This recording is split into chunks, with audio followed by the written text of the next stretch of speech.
अस्सलाम वालेकुम नाज़रीन, आप देख रहे हैं प्रोग्राम सिटी एट 10 और मेरा नाम है अना यूसुफ। आज का प्रोग्राम खुसूसी तौर पर उन मदर्स के लिए है जो अपने बच्चों की सेहत के हवाले से बहुत ज़्यादा परेशान रहती हैं, जिनके बच्चे वक्तन फ़वक्तन मुख्तलिफ प्रॉब्लम्स का शिकार रहते हैं। यानी बच्चों का पेट ख़राब हो गया, बच्चों को लूज़ मोशन हो गए, बच्चे खाना नहीं खा रहे, या जो बच्चे खाना खा रहे हैं वो प्रॉपर तौर पर हज़म नहीं कर पा रहे, बहुत सारे बच्चों से रिलेटेड इशूज़ हो जाते हैं। तो आज के प्रोग्राम में हम वो डिस्कस करेंगे, वो तमाम इशू मेरे ख्याल से जो तमाम माओं को फेस करने पड़ते हैं। तो आज के प्रोग्राम में हम वो डिस्कस करते हैं। आप कहें कि अगर आपका बच्चा खाना नहीं खा रहा, अगर आपका बच्चा कुछ सिर्फ स्पेसिफिक चीज़ों को पसंद करता है, बाकी चीज़ें जो है वो खाता नहीं है, तो उसके लिए भी क्या करना है, आज के प्रोग्राम में हम ये डिस्कस करेंगे। हमारे साथ डॉक्टर शहराम हैं, चाइल्ड स्पेशलिस्ट हैं, प्रोग्राम में वेलकम करेंगे। अस्सलाम वालेकुम डॉक्टर साहब। वालेकुम सलाम। ठीक ठाक हैं आप? जी जी, शुक्र अल्हम्दुलिल्लाह। डॉक्टर साहब, सबसे पहले तो मुझे बताएं बेस्ट टाइमिंग क्या है कि बच्चे को आप खाने वाली चीज़ें स्टार्ट करा दें, बेस्ट एज? देखिए, अकॉर्डिंग टू दी गाइडलाइंस और वैसे भी क्या है कि 6 माह के बाद बच्चों को सॉफ्ट डाइट स्टार्ट करनी चाहिए। 6 मंथ तक माँ का दूध सबसे बेहतरीन दूध है, उसके अलावा उसमें पानी भी नहीं देना। अच्छा। ठीक है, बेस्ट दूध माँ का दूध है। अगर माँ का दूध ना अवेलेबल हो तो फिर हम जो फार्मूला मिल्क वगैरह एडवाइस कर देते हैं। लेकिन इसमें बताने वाली बात ये है ख़ास करके कि कुछ लोग गाय का दूध इस्तेमाल करना शुरू कर देते हैं 6 माह से पहले। हाँ, 6 माह से पहले। अच्छा। तो वो 6 माह 1 साल तक आपको सिर्फ नहीं देना चाहिए दूध गाय का दूध 1 साल के बाद देना चाहिए, लेकिन शुरू में तो बिल्कुल नहीं देना चाहिए, क्योंकि बच्चे की जो आंतड़ियाँ होती हैं वो नरम होती हैं, उसकी वजह से बच्चे को मसले मसाइल हो सकते हैं। ठीक है, तो बेस्ट दूध माँ का है। अगर वो अवेलेबल नहीं तो आप फार्मूला मिल्क दे सकते हैं, लेकिन उसकी ट्राई करें कि ना ही देना पड़े। ठीक है। 6 माह के बाद आप बच्चे को सॉफ्ट डाइट देना शुरू करते हैं। सॉफ्ट डाइट जो होती है ना बच्चे के लिए, वो शुरू में हम कहते हैं कार्बोहाइड्रेट्स दें, जैसे कि और ऑर्गेनिक चीज़ों से स्टार्ट करें। अच्छा। प्रोसेस चीज़ों से ना, पैकेट वाली चीज़ों से स्टार्ट ना करें। हमारे मुल्क में आजकल ट्रेंड है या लोगों का वो बन गया है ब्रांड्स के तौर पे कि जी मैं अपने बच्चे को ये खिलाती हूँ, जो कि हायर रैंक के लोग हैं, जो कि ज़्यादा अफोर्ड कर सकते हैं, अफोर्डिंग क्लास है, तो उनमें जो प्रोसेस चीज़ें हैं ना वो बच्चों की सेहत के लिए वो भी ख़तरनाक होती हैं। अच्छा। क्योंकि उसमें प्रिजर्वेटिव्स होते हैं, और Obviously। वो प्रिजर्वेटिव्स आपके बच्चे की सेहत के साथ क्या करते हैं वो इन शॉर्ट टर्म तो पता नहीं चलता आपको, वो इन द लॉन्ग रन पता चलता है। और बाज़ औक़ात वो कंपनीज इतनी ज़्यादा स्ट्रॉन्ग होती हैं, वो इस तरह की रिसर्च आने भी नहीं देती, पता भी नहीं चलता बाज़ औक़ात। तो इसलिए कोशिश ये करें कि घर की बनी हुई चीज़ें दें, जिसमें 6 माह के बाद आलू, दलिया, सूजी का हलवा, साबूदाना, खिचड़ी, केला, अंडा, हाफ बॉयल आप ये दे सकते हैं। ठीक है। और जैसे बच्चा थोड़ा सा बड़ा हो, उसके दांत आने का प्रोसेस स्टार्ट हो हल्का सा, तो उसमें आप पेस्ट लाइक चीज़ें भी दे सकते हैं, जैसे कि चबाने वाली हल्की सी देने वाली चीज़ें कि जो वो आसानी से चबा सकें। लेकिन जो सख्त चीज़ें हैं, ठीक है, जैसे कि क्रश करने वाली चीज़ें हैं, जैसे कि पीनट्स हैं, जैसे कि आपके कॉर्न है, गोश्त है, जिसको आप ज़्यादा बाइट करके खा सकते हैं, तो वो 4 साल के बाद देनी होती है, ताकि वो उसमें इशू ये होता है कि बच्चे जो होते हैं ना कि वो बहुत ज़्यादा एक्टिव होते हैं, बहुत ज़्यादा एनर्जेटिक होते हैं, तो वो चीज़ें मुंह में रख के भागते हैं, जैसे कोई बीन, कोई नट्स वगैरह। ठीक है, जब वो नट्स लेके मुंह में भागते हैं ना तो आपकी सांस की नाली में जाके स्टक हो सकता है। अच्छा। तो उसकी वजह से फिर इश्यूज होते हैं, जैसे कि सांस का मसला हो सकता है, आपकी एयर फ्लो में प्रॉब्लम आ सकती है। तो ये तो चीज़ें हैं इनिशियली 6 माह के बाद आप स्टार्ट करें। डॉक्टर साहब, मैं बहुत सारे पेरेंट्स को जानती हूँ 4 माह से ही वो बच्चे को खाने पीने की चीज़ों पे लगा देते हैं और कहते हैं हमारा बच्चा तो बहुत अच्छा खा रहा है ये चीज़ें, तो ये भी प्रैक्टिस ठीक है?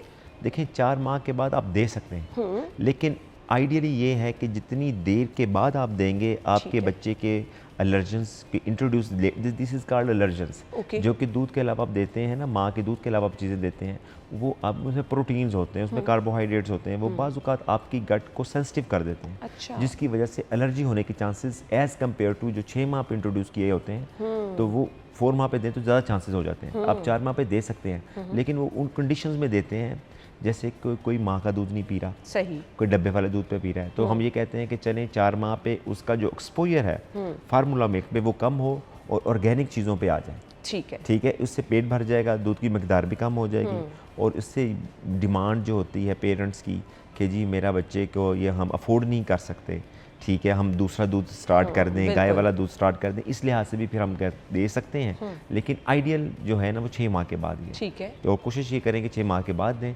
और इसमें कोई ऐसे हर्ज वाली बात नहीं, 4 माह के बाद भी आप दे सकते हैं। ठीक है, अब हमारे पास ना डिफरेंट ऑप्शंस मौजूद होती हैं। 1 साल का बच्चा हो गया, गाय का दूध दें, डब्बों की सूरत में भी दूध आ रहे होते हैं, ड्राई मिल्क भी होते हैं।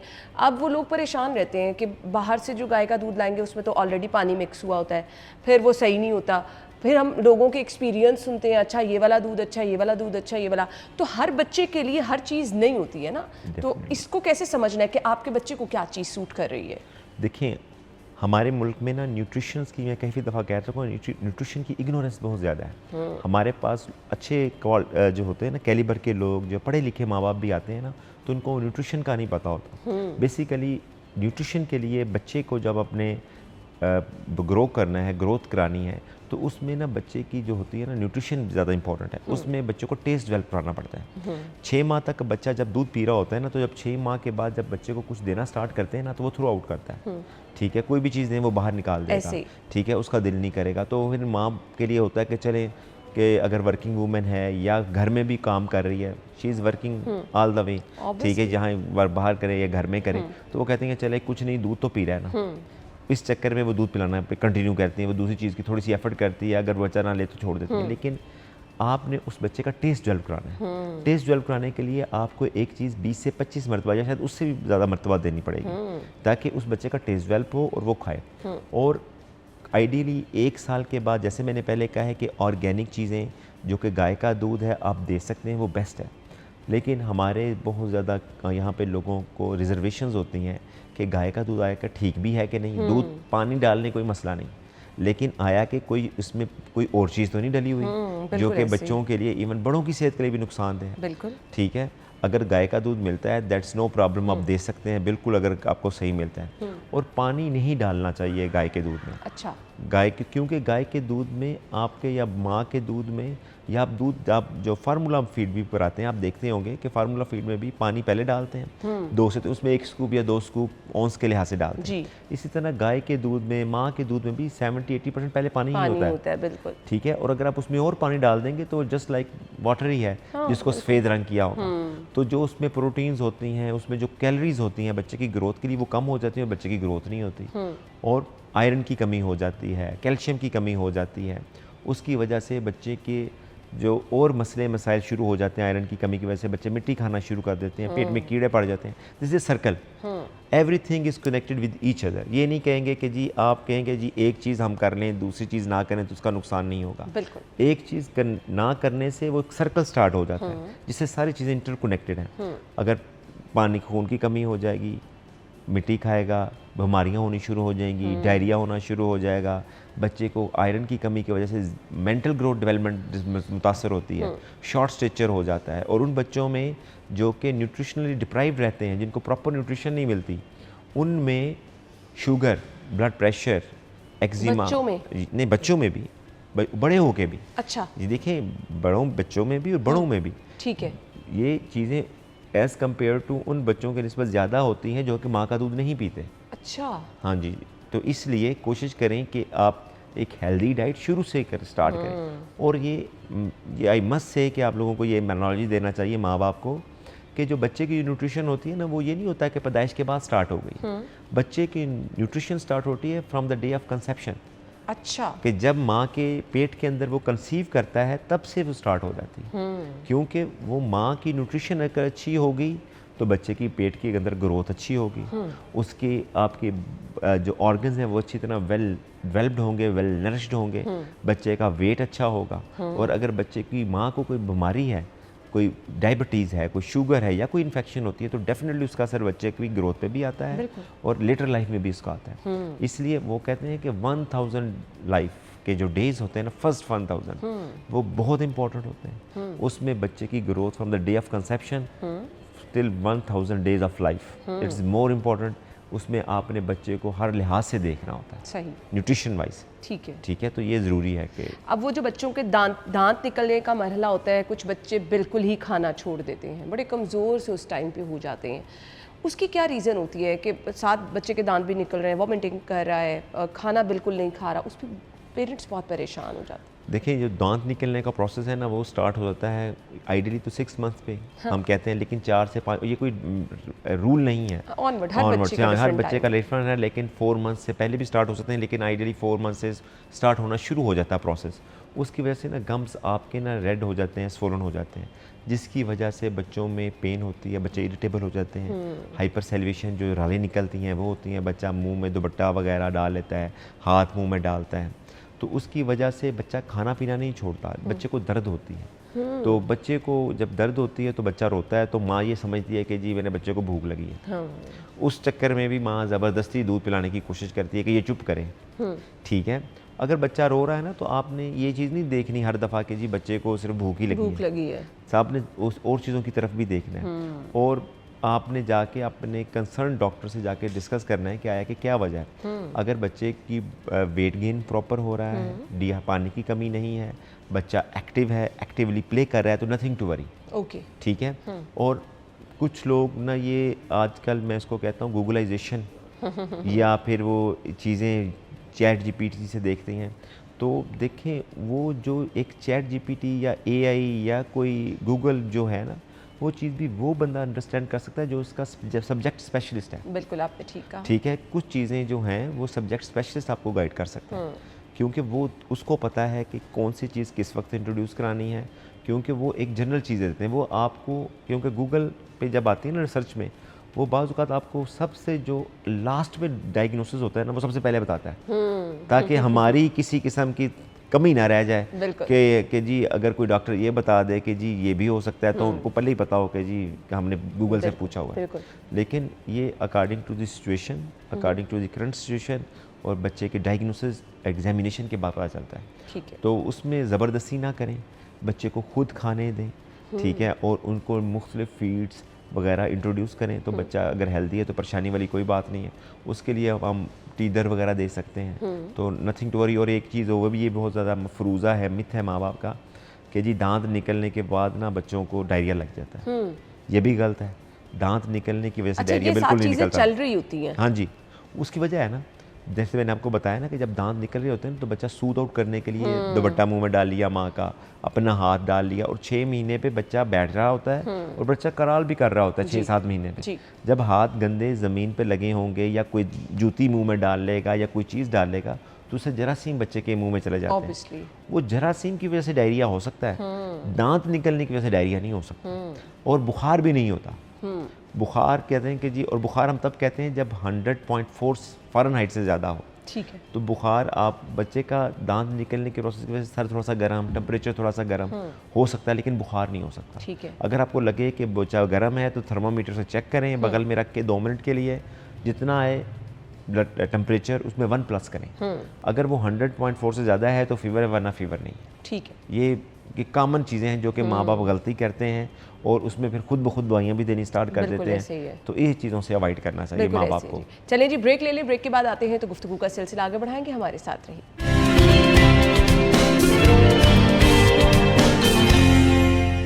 Welcome back once again. बच्चों की कुव्वत मुदाफ़त किस तरह से बेहतर बनाई जा सकती है? इम्यूनिटी जो कुव्वत मुदाफ़त है उसमें 2 चीज़ों का रोल है। एक तो माँ की न्यूट्रिशन का, सबसे पहले डे ऑफ कंसेप्शन से अगर माँ सेहतमंद है तो बच्चा भी बर्थ के वक्त सेहतमंद होगा, तो वो एक न्यूट्रिशन को बूस्ट करता है। और पैदाइश के बाद न्यूट्रिशन, माँ का दूध सबसे बेस्ट इम्यूनो मॉड्यूलेशन करता है, इम्यूनिटी बूस्ट करता है बच्चे की। और सेकंड है वैक्सीन्स। अच्छा, यहाँ इतना अहम रोल है? अहम रोल है, बहुत ज़्यादा अहम रोल है। देखिए उसमें ये होता है कि जो वैक्सीन्स है ना, आज पहले था एंटीबायोटिक इरा, अब है प्री एंटीबायोटिक इरा। प्री एंटीबायोटिक इरा ये है कि आप एंटीबायोटिक्स जो पोस्ट एंटीबायोटिक इरा पोस्ट एंटीबायोटिक इरा ये है कि आप अपनी इम्यूनिटी को इस लेवल तक ले जाएं कि आपको एंटीबायोटिक यूज़ करने की ज़रूरत ना पड़े। और क्योंकि एंटीबायोटिक यूज़ करने की वजह से रेजिस्टेंस बहुत ज़्यादा है। जी बिल्कुल ऐसे। रेजिस्टेंस के आप एक दवाई देते हैं उससे फ़र्क नहीं पड़ता, 2-3 एंटीबायोटिक्स देनी पड़ती हैं। ऐसे ही है। और ये मैं लोगों को आपके ये जो है फोरम से बताना चाहूँगा कि जो इन्फेक्शंस है ना, वो अब यूरोप का मसला नहीं रहा ज़्यादातर, वो हमारा मसला है। और हमारे यहाँ पे इतने ज़्यादा फंड्स नहीं होते, इतनी रिसर्च नहीं होती कि हम कोई एंटीबायोटिक प्रोड्यूस कर सकें। जितनी भी एंटीबायोटिक्स प्रोड्यूस होनी थी वो हो चुकी हैं और काफ़ी अर्सा से कोई नई एंटीबायोटिक नहीं बनी। और उसी जो पुरानी एंटीबायोटिक्स है उसी पे ही किया जा रहा है, सारा इक्तफा किया जा रहा है, उसी पे डिपेंडेंट है हम। और अगर सारी एंटीबायोटिक्स एक दफ़ा रेजिस्टेंट हो गई तो हमारे पास कोई ऑप्शन नहीं रहेगी। ओहो। इसलिए आप लोगों ने ये करना है कि एक तो न्यूट्रिशन बच्चे की अच्छी रखें, सफाई का ध्यान रखें, और एक्स्ट्रा सफाई का ध्यान भी नहीं रखना। कुछ माँ बाप बहुत ज़्यादा कॉन्शियस होते हैं कि जी मेरा बच्चा ज़मीन पे ना खेले, मेरा बच्चा कोई चीज़ ना ले, ये ना ले, तो उसमें थोड़ी सी गंदगी जाना भी बच्चे की सेहत के लिए ज़रूरी होता है। अच्छा। उसको कहते हैं hygiene hypothesis. Hygiene hypothesis this कि जो बच्चे ज़्यादातर साफ़ सुथरे इन्वायरमेंट में रहते हैं, जिनको कोई गंदा एक्सपोजर नहीं होता किसी गंदी चीज़ का, बीमार, वो उनको ऑटोइम्यून डिजीज़, उनकी बीमारियां होने के चांसेस बढ़ जाते हैं एज़ कम्पेयर्ड जो बच्चे थोड़ी सी गंदगी या थोड़े से गंदे इन्वायरमेंट में रहते हैं। लेकिन इसका मतलब ये नहीं कि आप बच्चे को गंदगी के लिए थोड़ा सा वो कभी ऑफ एंड ऑन जो होता है। और वैक्सीन जो होती है ना, वो आपके जिस्म के अंदर एंटीबॉडीज़ प्रोड्यूस करती हैं, चीज़ें प्रोड्यूस करती हैं कि जब किसी बीमारी का हमला होता है तो उस पर्टिकुलर बीमारी के एंटीबॉडीज़ आपके जिस्म के अंदर होते हैं जो फिर उस बीमारी को आगे बढ़ने नहीं देते, वहीं पर स्प्रेस कर देते हैं। जैसे कि मीज़ल्स है, चिकन पॉक्स है, मेनिंजाइटिस है, टेटनस है, टीबी है। हमारे मुल्क में 12 से 13 बीमारियों के ख़िलाफ़ वैक्सीन करते हुए की जाती हैं।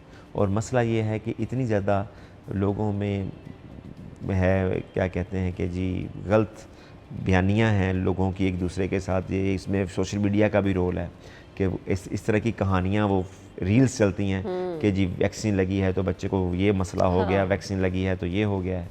तो ये आप लोग बिल्कुल इस पे ना जाएं, क्योंकि EPI program, expanded program of immunization, ये पाकिस्तान से अप्रूव्ड है, वर्ल्ड हेल्थ ऑर्गेनाइजेशन से अप्रूव है, और ये आपके बच्चों की सेहत के लिए है।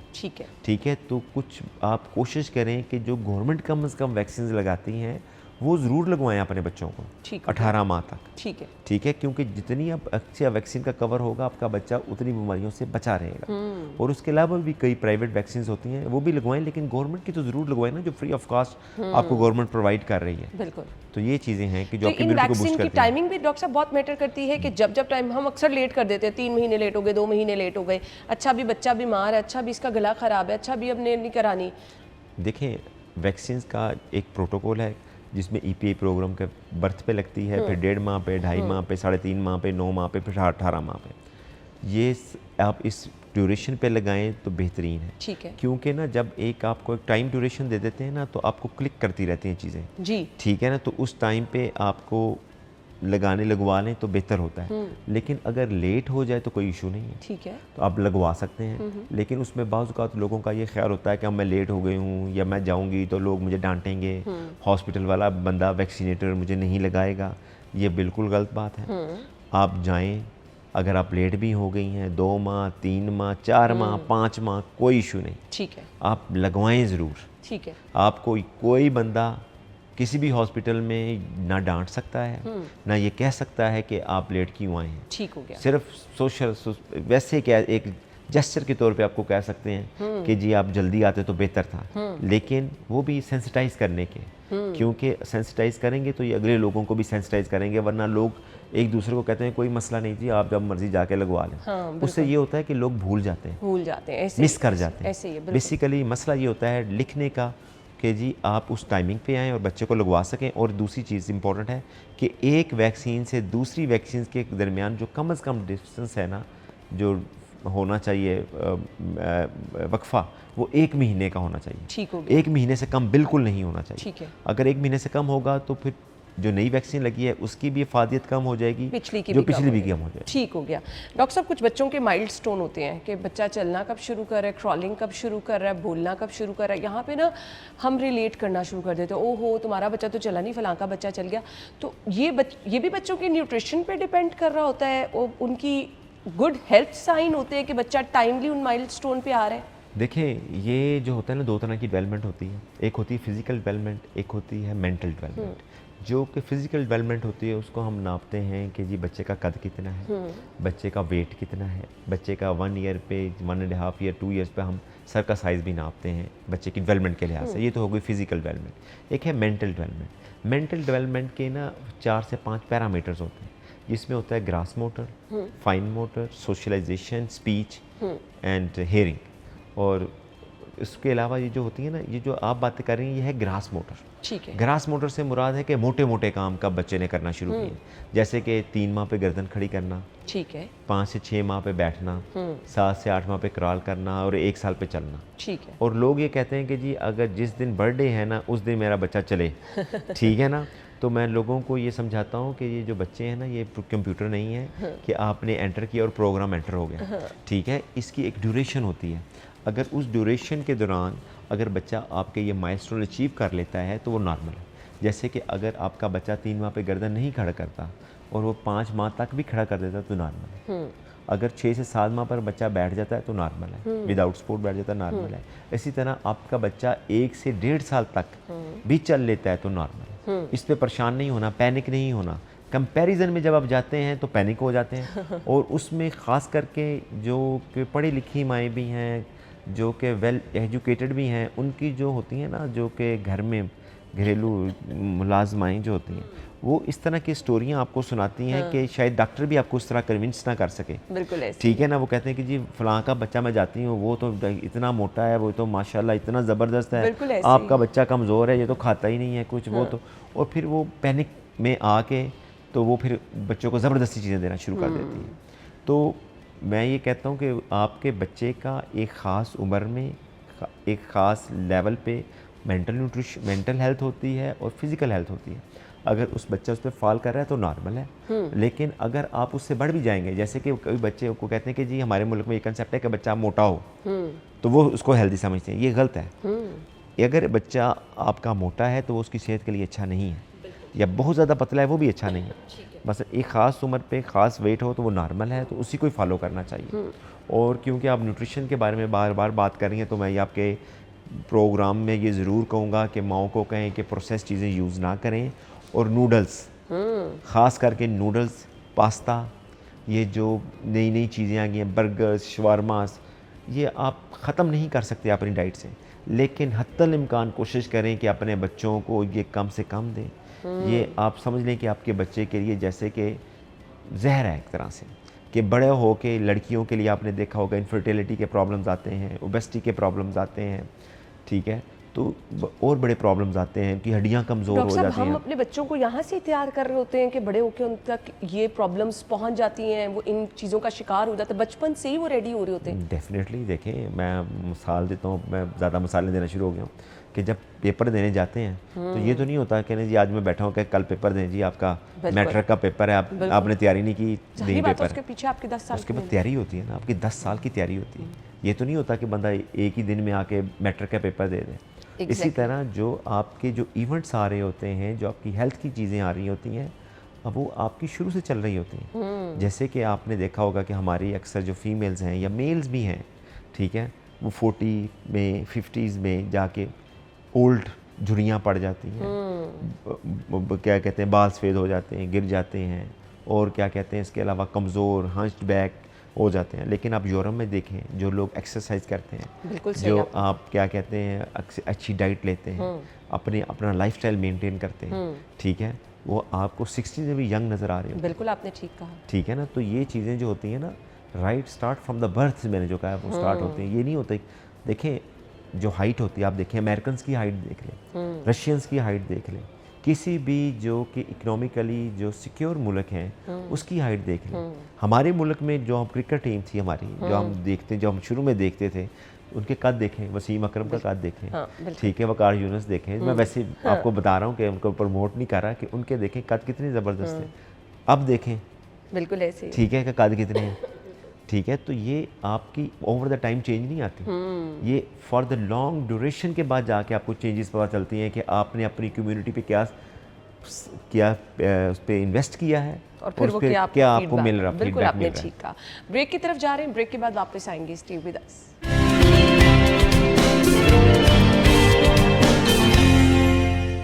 Welcome back once again. माएँ जो कि परेशान रहती हैं कि हमारा बच्चा जो पेल हो रहा है, उसकी हड्डियां कमज़ोर हैं, तो डॉक्टर साहब कुछ ऐसी चीज़ें कि आपको कुछ साइन सिम्टम डिस्कस करें कि आपके बच्चे में आयरन की कमी है, विटामिन डी की कमी है, आपका बच्चा बड़ा लेथार्जिक रहता है, वीक रहता है, कभी इधर गिरा कभी उधर गिरा, तो ये किन चीज़ों की तरफ इशारे कर रही होती हैं? कुछ चीज़ें बता दें कि आपके बच्चे के अगर ये साइन सिम्टम्स हैं तो आयरन की कमी होगी, उसको विटामिन डी की कमी होगी। हमें इन चीज़ों की तरफ ज़रा रोशनी डालिएगा। ये most common deficiency all over the world है ना, वो आयरन डेफिशिएंसी है, right from birth to adults. अच्छा। फीमेल्स को भी, मेल्स को भी और बच्चों को भी।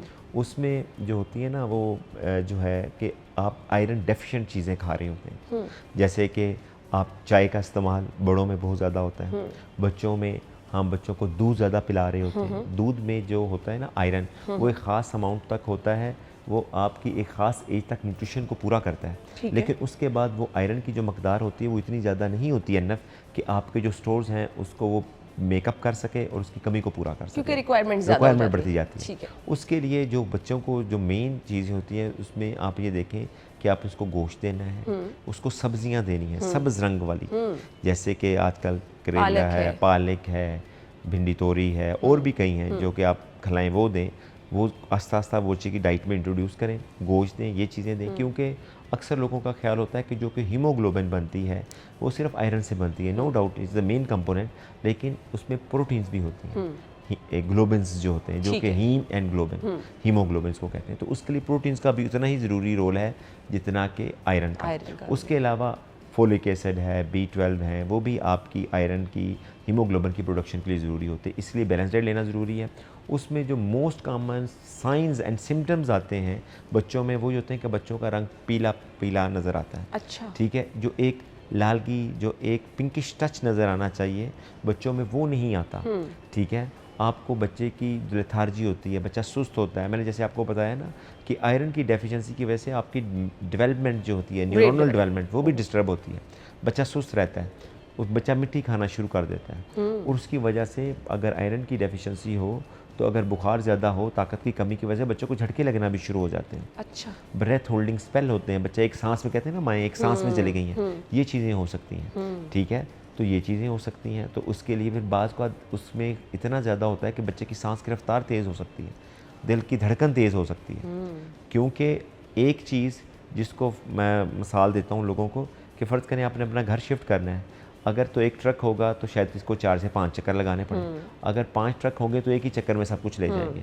इसी तरह दिल को ऑक्सीजन पहुंचाने के लिए अगर हीमोग्लोबिन लेवल कम है तो आपको ज़्यादा पंप करना पड़ेगा।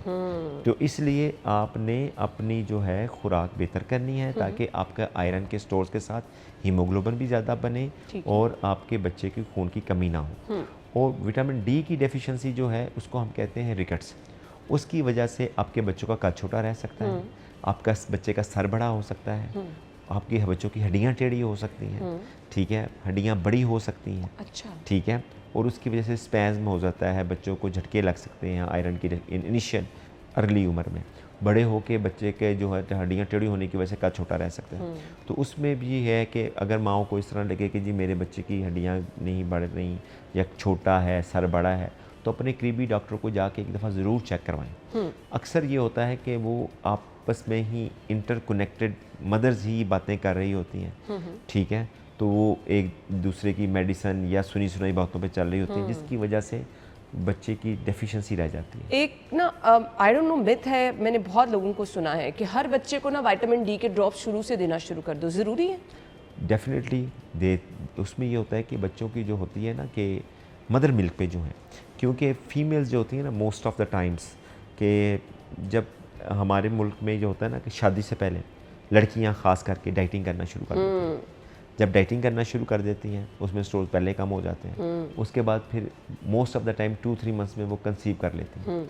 जब कंसीव कर लेती हैं उनमें डेफिशिएंसी होती है, तो वो डेफिशिएंसी प्रोपेगेट करती है बच्चे में। ठीक है। और फिर जब वो दूध पिलाती हैं तो दूध के दौरान भी वो क्योंकि वेट गेन किया होता है मदर से, तो वो क्योंकि दूध पिलाने के दौरान ज़्यादा खाना चाहिए, वो कम खाना शुरू कर देती है, जिसकी वजह से दूध की प्रोडक्शन कम हो जाती है, न्यूट्रिशियस कम हो जाती है। तो उसमें जब कहते हैं कि जब माएँ अपना दूध पिला रही होती हैं तो हम कहते हैं कि आप 45 ज़रूर करें विटामिन डी 1 ड्रॉप। वो दिस इज़ नॉट वो ज़्यादा मकदार नहीं है, वो डेली रिकमेंडेड डोज है। 400 इंटरनेशनल यूनिट्स, एक ड्रॉप में 400 इंटरनेशनल यूनिट्स होते हैं। अगर आप वो देंगे तो कोई परेशानी वाली बात नहीं, वो बच्चे की सेहत के लिए अच्छा होता है। वो देने में अगर बच्चे माँ की डाइट पे डिपेंडेंट हैं, माँ का दूध पी रहे हैं, और माँ को भी पीने चाहिए इंजेक्शन, विटामिन डी, मल्टीविटामिन। और माँओं को न्यूट्रिशन के दौरान, अपना दूध पिलाने के दौरान अगर वो दूध पिला रही हैं तो 10 to 20% ज़्यादा खाएं, क्योंकि दूध बनने का अमल एक एनर्जेटिक प्रोसेस है। उसके लिए आपको एनर्जी चाहिए, और एनर्जी यानी है खुराक से, और वो माएँ खाती नहीं हैं, वो डाइटिंग पे चली जाती हैं।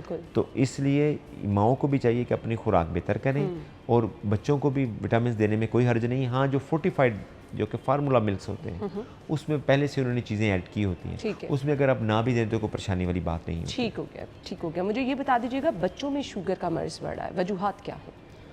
वही मैं जो आपको बताई है। सबसे पहले जो है कि न्यूट्रिशन, आपका एनवायरमेंटल फैक्टर्स, जेनेटिक फैक्टर्स, ये 3-4 चीज़ें हैं जो मिल के ऑटोइम्यूनिटी आ जाती है। कोई ऐसी बेसिकली बच्चों की और बड़ों की जो शुगर है ना, उसमें मसला ये है कि बड़ों की शुगर जब होती है, जब आपके बीटा सेल्स होते हैं पैंक्रियाज में जो कि इंसुलिन प्रोड्यूस करते हैं, वो आस्ता आस्ता ख़त्म हो जाते हैं। वो आपके ओवर वर्क होने की वजह से, ज़्यादा शुगर इस्तेमाल करने वजह से, आपकी एक्सरसाइज ना करने की वजह से, आपके जो फास्ट फूड खाने की वजह से, ऐसी चीज़ें जो आप खाते हैं, या कोई ऐसी ड्रग्स आपने ली हैं, जैसे दवाइयाँ खाई हैं जो कि आपके लबलबे पे, पैंक्रियाज पे असरअंदाज हुई, जिसकी वजह से आपका इंसुलिन कम हो गया लेकिन मौजूद होता है, उसको कहते हैं टाइप 2 डायबिटीज़। ठीक है, उसमें ज़्यादा आस्ता आस्ता पता चलता है। ठीक है, और एक है टाइप 1 डायबिटीज़ जो कि बच्चों में होती है। उसमें होता है कि आपके जो पैंक्रियाज के सेल्स होते हैं, बीटा सेल्स जो कि इंसुलिन बनाते हैं, वो बिल्कुल डिस्ट्रॉय हो जाते हैं। अच्छा। ऑटोइम्यून, इसको कहते हैं ऑटोइम्यूनिटी, कि अपने ही जिस्म में ऐसी चीज़ें बन जाती हैं जो कि लबलबे असरअंदाज होते हैं, इंसुलिन बनना बंद हो जाती है। ठीक है, उसका इलाज ये है कि आपको इंसुलिन देना पड़ती है, उसका और कोई इलाज नहीं। This is a difference. और उसमें जो मैंने आपको बताया ना, बातें यही हैं, न्यूट्रिशन, जेनेटिक, एनवायरमेंटल फैक्टर्स, ये एक सामने कम्प्लेक्स कैस्केड है जो कि बच्चे को हो तो उसके वजह से फिर बच्चों को ये। डॉक्टर साहब, कुछ अलामात होती हैं कि हम शायद समटाइम, क्योंकि अभी भी लोग कहते हैं अच्छा बच्चों को शुगर क्यों होगी, तो इग्नोर करते चले जाते हैं, तो कुछ अलामात के बच्चे को शुगर है? बच्चों में जो, अगर बच्चा ज़्यादा पानी पीना शुरू कर दे, छोटा पेशाब यूरिन ज़्यादा करना शुरू हो जाए, बच्चे का वेट कम हो जाए, तो ये 15-20 दिन में ये होता है। और अगर ये आप उस बच्चे को चेक ना करवाएं और बच्चे को इसी तरह ही बच्चा चलता रहे, तो बच्चे फिर वर्स कंडीशन में प्रेजेंट करते हैं। उसको कहते हैं डीके, डायबिटिक कीटो एसिडोसिस। उसमें फिर बच्चे के खून में तेज़ाबियत बढ़ जाती है और बच्चे बेहोशी के आलम में हमारे पास आते हैं, एमरजेंसी में प्रेजेंट करते हैं। तो इसलिए अगर आपका बच्चा पानी ज़्यादा पीना शुरू कर दे और आपका बच्चा यूरिन करना शुरू कर दे, उसका वेट लॉस होना, आपको लगे कमज़ोर हो रहा है, पानी की कमी हो रही है, डिहाइड्रेशन हो रही है, ठीक है, आंखें अंदर की तरफ चली गई हैं, तो फ़ौरन अपने डॉक्टर को जाके ज़रूर चेक करवाएं, ताकि वो आपके बच्चे का टेस्ट करा के देख सकें। क्योंकि अगर आप इसका इलाज इंसुलिन ही है, अगर आप इंसुलिन देंगे तो बच्चे में तेज़ाबियत नहीं होगी, क्योंकि अगर एक दफ़ा बच्चा डीके में चला जाए तो उसके दिमाग पे असर हो सकता है, किडनीज़ पे असर हो सकता है, रीनल फेलियर हो सकता है, और भी कई चीज़ें हैं, क्योंकि हमारा जिस्म इंटरकनेक्टेड है। तो एक चीज़ पे असर होने का मकसद ये नहीं है कि वो दूसरी चीज़ बिल्कुल ठीक रहेगी, दूसरी चीज़ पे भी असरअंदाज होती हैं चीज़ें। तो इसलिए ये this is the alarming science. तो और फिर माँ बाप कोई कहते हैं कि ये कोई बात नहीं, गर्मियाँ हैं, ज़्यादा पानी पी रहा है, तो उसमें आपने चीज़ों को ये नहीं करना, उसको इग्नोर नहीं करना, एक विज़िट ही है ना, आप जाके चेक करवा लें। ठीक हो गया जी। तो ये बहुत ज़रूरी चीज़ें हैं, और कुछ अलामात जो कि डॉक्टर साहब ने डिस्कस की, ये ज़रूर आपने नज़र में रखनी है। खुदा ना खास्ता अगर है तो फिर फौरी तौर पर आपने डॉक्टर से रब्ता करना है। ब्रेक ले लें, ब्रेक के बाद आते हैं, हमारे साथ रहिए।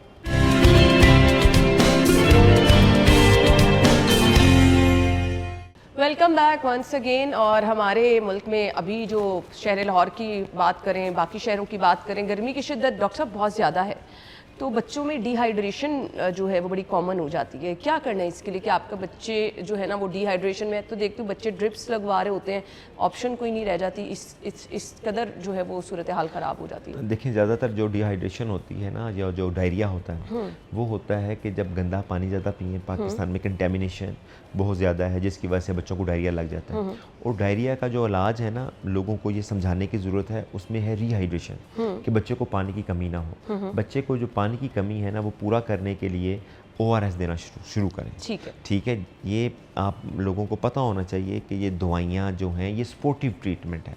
जैसे कि अगर कोई डायरिया किसी इन्फेक्शन की वजह से हुआ है, छोटे बच्चों में जो ज़्यादा वायरल इन्फेक्शंस होती हैं वो सेल्फ लिमिटिंग होती हैं। सेल्फ लिमिटिंग से मुराद ये है कि ख़ास ड्यूरेशन के दौरान डायरिया रहता है, वो खुद ब खुद ठीक हो जाता है। लेकिन अगर कोई बैक्टीरियल इन्फेक्शन है या कोई पॉइजनिंग वगैरह है तो उसमें फिर मुख्तलिफ ट्रीटमेंट दे के भी हम बच्चे को मेडिसिन देते हैं जिससे वो, लेकिन वो स्पोर्टिव ट्रीटमेंट होती है। जो मेन ट्रीटमेंट है दिस इज़ रीहाइड्रेशन, और जो बेस्ट है वो है ORS।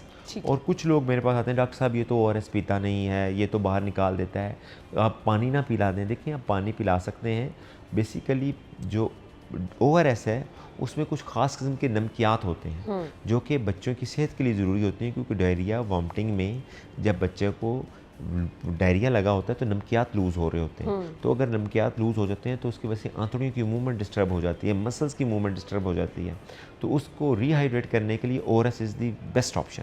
और उसके अलावा अगर बच्चा नहीं लेता ORS तो आप दूसरी चीज़ें दे सकते हैं, जैसे कि शिकंजबीन बना के दे सकते हैं, वो उसके करीब तरीन है, उसमें आप दें। ठीक है, कुछ पानी जो कि चावलों का पानी होता है जो पिच जिसे कहते हैं, उसमें भी हल्का सा आप नमक डाल के बच्चों को दे सकते हैं। ठीक है, और कुछ नहीं तो दूध दे। ठीक है, पानी की कमी ना होने दें। ठीक हो गया। मोस्ट जो काज है डेथ की, मॉर्बिडिटी की, वो है पानी की कमी होना। और कुछ लोग कहते हैं कि जी मेरा बच्चा वॉमिटिंग कर रहा है डॉक्टर साहब, मैं क्या करूं, वो पीता नहीं है। अब ये करें कि हर 1 मिनट के बाद या 5 मिनट के बाद एक 5 ml का एक स्पून दे दें बच्चे को। आप देखें कि आप अगर 5 मिनट्स के बाद भी देंगे तो आपके बच्चे को 30 ml तक या 60 ml तक पानी चला जाएगा। कुछ अगर आप 2 to 3 मिनट्स बाद भी देंगे, 5 ml करके देंगे, क्योंकि बेसिकली बच्चे की अब्जॉर्प्शन की कैपेसिटी इरिटेबल हुई होती है गट, जिसकी वजह से बच्चा वॉमिट कर देता है इलेक्ट्रोलाइट की डेफिशिएंसी की वजह से। अगर आप इकट्ठा पिलाने की बजाय स्पून में आस्ता आस्ता पिलाएंगे तो बच्चे की अब्जॉर्ब करने की सलाहियत बेहतर हो जाती है, वॉमिटिंग करने कम से कम करता है बच्चा। ठीक हो गया। तो ये ज़रूर करना है। और रश करना है एमरजेंसी में अगर बच्चा परसिस्टेंट वॉमिटिंग करे और कोई चीज़ ना ले, ताकि बच्चे को ड्रिप लग सके। डायरिया बेसिकली खुद ख़तरनाक नहीं है, वो ख़तरनाक है अपने पानी की कमी होने की वजह से। उसकी वजह से आपके बच्चे के किडनीज फेलियर हो सकते हैं, लिवर फेल हो सकता है, दिमाग पे असर हो सकता है। ठीक है, और सेप्सिस में बच्चा जाके बच्चे की डेथ भी हो सकती है। यानी अगर वॉमिटिंग नहीं रुक रही तो वेट नहीं करना, आपको फौरी तौर पर इमरजेंसी में अपने बच्चे को लेके जाना है। ठीक हो गया। डॉक्टर साहब, कुछ ऐसी चीज़ें जो बड़ी हमें नॉर्मल लग रही होती है लेकिन उसकी कुछ बड़ी वजूहात हो रही होती हैं। आपके बच्चे की आंखें मुसलसल रेड रह रही हैं, किस चीज़ की अलामत है? देखिए, इसको कंजक्टिवाइटिस, इसमें एक तो एलर्जी हो सकती है, बाज़ औक़ात बच्चों की इन्फेक्शन होती है। ठीक है, और इसके अलावा बाज़ औक़ात ऐसी चीज़ें होती हैं जो कि आपके बच्चे को इरिटेट कर रही होती हैं, कंजेंटल होती हैं, जैसे कि आपकी भवें, आपकी जो आई लैशेस हैं वो आपके बच्चे की अंदर की तरफ मुड़ी होती हैं। अच्छा। जिसकी वजह से बच्चे को इरिटेशन होती है, खारिश हो रही होती है। और पैदाइश के बाद बच्चे की नेज़ोलैक्रिमल डक्ट होती है। आपने ये देखा होगा कि अगर हम शुरू से चलें तो पैदाइश पे अगर बच्चों की जो ट्रीटमेंट है ना वो इस लिहाज से डिफरेंट होती है कि हम एज ए ओवरऑल नहीं कह सकते। बच्चों की जो ट्रीटमेंट होती है ना वो step wise according to the age diagnosis होता है, उसकी ट्रीटमेंट भी अकॉर्डिंग टू दी एज होती है। बिल्कुल सही। अगर हम बर्थ से लेके चलें तो बर्थ में बच्चों की नेज़ोलैक्रिमल डक्ट होती है। ठीक है, वो ब्लॉक होती है। वो अगर ब्लॉक हो, पानी बाहर की तरफ आता है तो उसकी स्किन में जो ऑर्गन्स होते हैं, जरासीम होते हैं, वो टच करके वजह से या हाथ लगने की वजह से वो इन्फेक्शन हो सकती है। बच्चे की आंखें चिपकी हो सकती हैं, वो एक वजह होती है। दूसरी ये वजह होती है कि जी माँ को कोई इन्फेक्शन है, इंट्राविजाइनल पर विजाइनल बच्चे ने वो क्रॉस इन्फेक्शन ले ली है, उससे बच्चे को हो सकती है। और उसके अलावा और इन्फेक्शंस हैं बड़े होके, अगर बच्चे को कंजक्टिवाइटिस हो गया है उसमें आप एंटीबायोटिक ड्रॉप्स दे सकते हैं। और तीसरी वजह जो होती है कि खसरा। अच्छा। खसरा होने से पहले भी बच्चे को आंखें रेड होनी शुरू हो जाती हैं। ठीक है, और भी कई काजेज़ हैं कंजेंटल, जैसे मैंने आपको बताया है। तो वो according to the condition, according to the cause फिर ट्रीटमेंट की जाती है। बच्चे ना बता नहीं सकते कि उनके साथ प्रॉब्लम क्या चल रहा है। अक्सर बच्चे को कान में दर्द होती है, कान खींचे चले जा रहा है, कान खींचे चले जा रहा है। अगर ये इलामत बच्चा ये बार बार एक चीज़ रिपीट कर रहा है तो वाकई कान में दर्द होती है, और उसकी वजह क्या होती है? देखिए, जो हमारा नाक कान गला है ना वो एक नाली के ज़रिए जुड़ा है। ठीक है, तो बच्चे को जो कान की खारिश है ना वो 3-4, जो बच्चे हाथ मारते हैं कानों को या खारिश करते हैं, उसकी 3-4 वजह है। एक जो मोस्ट कॉमन वजह है, एक तो ये है कि जब नहाते हुए बच्चे के कान में साबुन चला जाए, उसकी वजह से बच्चे को इरिटेशन हो सकती है, उसकी वजह से खारिज कर सकते हैं बच्चे। दूसरी यह है दांत निकलने के प्रोसेस में, ठीक है, जब बच्चे को रेडिएट करती है पेन, वहाँ पे बच्चे को खारिश हो सकती है, ठीक है। तीसरा, जब हमारा गला ख़राब होता है, गला ख़राब होने की सूरत में हमारा थ्रोट स्वेल कर जाता है, इन्फेक्शन होती है, तो यूस्टिशियन ट्यूब होती है जो कि एयर को थ्रोट के साथ कनेक्ट करती है, उसकी वजह से पेन रेडिएट कर सकती है। और कान की अपनी infection, otitis media, otitis externa, बाहर के कान की, अंदरूनी दरमियाने कान की, अंदरूनी कान की वजह से भी बच्चे को दर्द हो सकती है। तो वो फिर जो सीरियस इन्फेक्शंस होती हैं, ओटाइटिस मीडिया, ओटाइटिस, क्योंकि बाहर वाले कान में कोई इन्फेक्शन होगी तो आपको पता नज़र आ जाएगी जी, बिल्कुल। लेकिन अगर कानों में से रेशा आना शुरू हो गया है तो या अंदर कोई मसला ज़्यादा हो गया तो फिर वो according to the condition diagnose करके फिर एंटीबायोटिक्स देनी पड़ती हैं, ठीक है। तो ये चीज़ें होती हैं जो कि हम बच्चों में यूजुअली देखते हैं। चलें, ये खुद से नहीं करनी चाहिए ना कम जी, से खुद से। कम। और हाँ, एक चीज़ आप याद, ये खुद से याद आ गया मुझे कि अक्सर माएँ कान साफ़ करना शुरू कर देती हैं बच्चों का। कान ना अपना साफ़ करना है ना बच्चे का साफ़ करना है। अच्छा। क्योंकि जो वैक्स बनती है ना हमारे कान में, वो प्रोटेक्टिव इन नेचर है। अच्छा। अल्लाह ताला ने जो वैक्स को बनाई हुई है, जो प्रोडक्शन होती है, वो प्रोटेक्शन इन नेचर प्रोटेक्ट करती है। और जो माएँ कान साफ़ करती हैं ना, वो वैक्स को अंदर की तरफ धकेल देती हैं। और जब अंदर की तरफ धकेल देती हैं, वो खुश्क हो जाता है, वो सारा प्रोसेस जो बाहर निकलने का उसको ब्लॉक कर देता है। जब वो ब्लॉक हो जाती है तो उसकी वजह से बच्चों को दर्द होनी शुरू हो जाती है और बच्चों को इन्फेक्शन भी हो सकती है। और अगर आपने ज़्यादा सफाई करनी है तो नहाते वक्त जो बच्चे वैक्स आपको अपने कान में या बच्चे के कान में नज़र आए तो अपने हाथों से निकाल लें या किसी चीज़ से वो ऊपर से निकाल लें, उसको आगे ना लेके जाएं ईयरबड को, ताकि वो आपके बच्चे को हर्ट ना करे। बाज़ औक़ात लोग पर्दा तक ख़राब कर देते हैं, कान का फट जाता है या उसको रप्चर कर देते हैं। डॉक्टर साहब, कुछ बच्चों का गला मतवातर ख़राब रहता है, 10 दिन हुए खांसी शुरू हुई, आपने मेडिसिन दी, वो दोबारा से शुरू हो गई, ये गला मुसलसल ख़राब रहना, इसकी क्या वजूहात हो सकती हैं? जो usually first year of life में है ना, बच्चों को वायरल इन्फेक्शन ज़्यादा होती है, उसमें बच्चों को वायरल इन्फेक्शन की वजह से नज़ला, ज़ुकाम, खांसी हो सकती है। तो ये यूजुअल 2 to 3 टाइम्स वैसे हो जाती है। लेकिन अगर एक बच्चे को बार बार हो रहा है तो उसमें सबसे पहले हम देखते हैं कि बच्चे को टॉन्सिल्स का मसला तो नहीं है, अच्छा। बच्चे को एडिनेट्स का मसला तो नहीं है, बच्चे की ताकत में कमी तो नहीं है, ठीक है। तो उस और बच्चे की जो है कोई, जब हम मेडिसिन देते हैं तो क्या आया कि प्रॉपर मेडिसिन ले भी रहा है, या 2-3 दिन बाद माँ ने कहा कि मेरा बच्चा ठीक हो गया है तो हम अब छोड़ दें।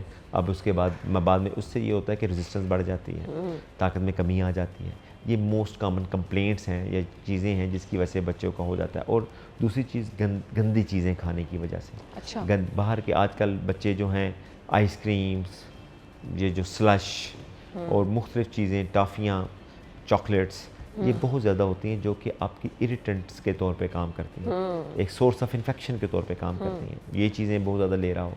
और फिर एलर्जीज़, ठीक है, जैसे कि डस्ट एलर्जी है, पोलन एलर्जी है, उसके अलावा और भी कई एलर्जीज़ हों, फूड एलर्जीज़ होती हैं जो कि बच्चे को इरिटेट करती हैं, जिसकी वजह से ये मसले हो सकते हैं। सही। मैसेज क्या होगा देखने वालों के लिए? मैसेज दी सबसे इम्पोर्टेंट चीज़ तो ये है कि अपने बच्चे की केयर करें, अपने बच्चे की न्यूट्रिशन का ध्यान रखें, लोगों की सुनी सुनाई बात पे ना जाएं। माँ का दूध इज़ द बेस्ट फीड।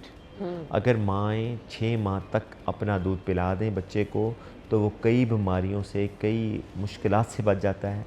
और माँ का दूध बच्चे के लिए सिर्फ सेहतमंद नहीं है, वो माँ के लिए भी सेहतमंद है। और वैक्सीन्स करवाएं और ख्याल रखें अपना और अपने बच्चों का। ये टाइमली चीज़ें अगर आप कर लेंगे तो आपका बच्चा आने वाली ज़िंदगी में बहुत सारे मसाइल से महफूज रह जाएगा। Thank you so much doctor साहब, आपके टाइम का बहुत बहुत शुक्रिया। हमें इजाज़त दीजिए। अल्लाह हाफ़िज़।